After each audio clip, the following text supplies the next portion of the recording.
business. And how did, I know you mentioned you have some other ventures, but specifically with the hot sauce, how did you get started on that? So, being an entrepreneur for most of my life, and having friends that are influential kind of in the business world, and skilled in what they do.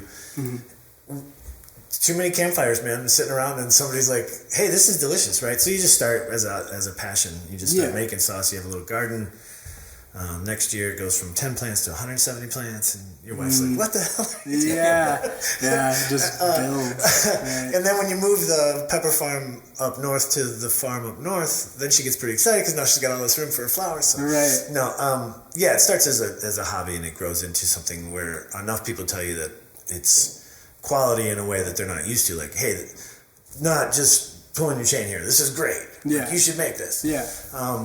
You hear that enough times, and say it enough to an entrepreneur, and they're gonna take you up on it. So some of our friends that had the ability to get something off the ground, their statement is, "Do it. Let's do it."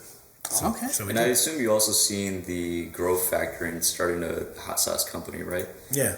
Like on Fortune Business Insights, it says that the hot sauce market is expected to grow from 2.8 billion to 4.7 billion by 2029. Yeah.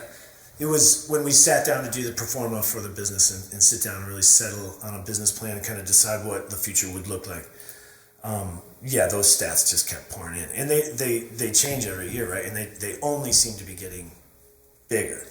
Hot Ones is a huge factor in that, but I don't think it's the only thing. I think Hot Ones is an expression of the movement more than it is the driver of the movement. Right. So, folks younger than me, the generation younger than mine, millennials, I guess you'd call that large group. You guys gobble up hot sauce like it's water. Yeah. We're Gen Z, so it might be even more true.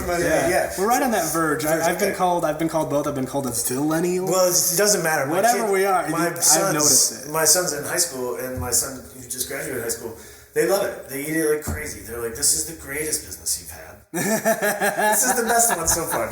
Yeah, the business where we get free food.